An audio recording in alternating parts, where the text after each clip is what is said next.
I'm definitely different. I came out of solitary. I was in general pop for 3 days, and I was just released 18 months ago. I came back homeless because my family didn't want, my brother didn't want to have anything to do with me. I came back homeless and without a job, so I went from homeless shelters to couches, wherever I could be.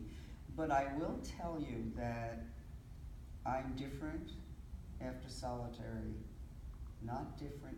I went to prison twice, so I came back and I was home for 2 years. My conviction had been overturned. So I notice a significant difference, which I attribute to solitary. I'm claustrophobic, which means that riding on the subway is extremely hard for me, and especially when it's crowded. It frightens me when the door's closed and I'm sandwiched up against people. When there's loud music that somebody plays in the subway, for whatever reason, it irritates the hell out of me. I'm scared and fearful about things that I was never fearful about, and I do not believe it's age-related. Such as, can you give an example? If I hear a loud noise. But I think one of the things that's true is when I see a police car, I'm a wreck. Mm-hmm. And if I see a police car near my apartment, I assume they're coming to get me. I wasn't paranoid. I'm much more paranoid. I personally think solitary cost me my serenity. If I ever had any, I don't have it now. I take medication now, which I didn't before, because my level of anxiety is high and I wake up depressed. Now that didn't happen after my first incarceration, so I have to attribute that and solitary was very hard. And I say this to people that my belief, and I think for women, women's prisons are really different than men's prisons, and women are really different in their incarceration than men are. Can you talk about some of the differences? Well, men will work together to go on hunger strikes. You never hear, women are terrified to break the rules. So I was an activist in prison, and I couldn't get 4 people to stand with me to object to toilet paper. We all knew that was an issue. There are lots of issues in prison. The food is so horrible that you eat and you throw up, or you eat and you go to the bathroom. It's just, you wonder whose mind concocted this. And it's so rich and so disgusting, you get sick, and everybody gets sick. Women come in, whatever, between size 2 and 10, they walk out between size 20 and 30. You would think somebody would notice that women gain on the average of 50 or 60 pounds, and prison is a slightly unhealthy place. They all become diabetic.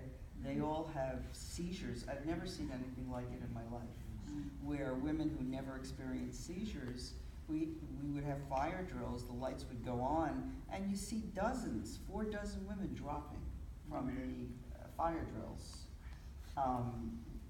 There was the saddest thing you see is we were forced to wear steel-toed shoes.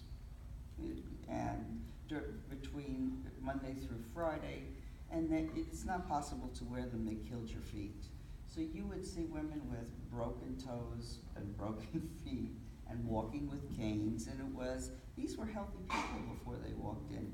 And here you see an army of women going to eat that are either on crutches, with a cane, walking with walkers, and it's like an army of them, and you'd say, what are we doing? Why are we, if you want to put people in prison because they've made a mistake, because they've committed a crime, you're punishing them by taking them out of society. They've lost their freedom and they don't see their families. But do you want to destroy their lives by putting them in prison? Do you want them to come back like zombies? Because that's how we're coming back. So you multiply that times 1,000% with solitary, and you have to ask yourself, are they trying to kill us?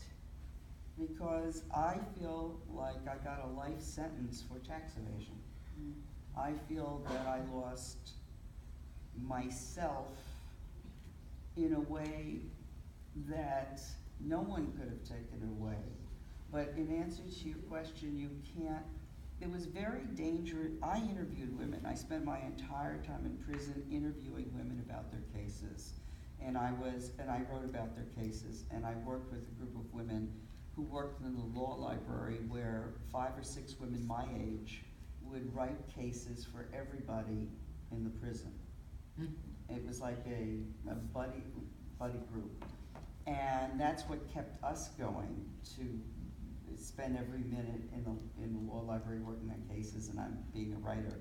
So women were scared to talk to me, be seen with me, because they knew I was writing.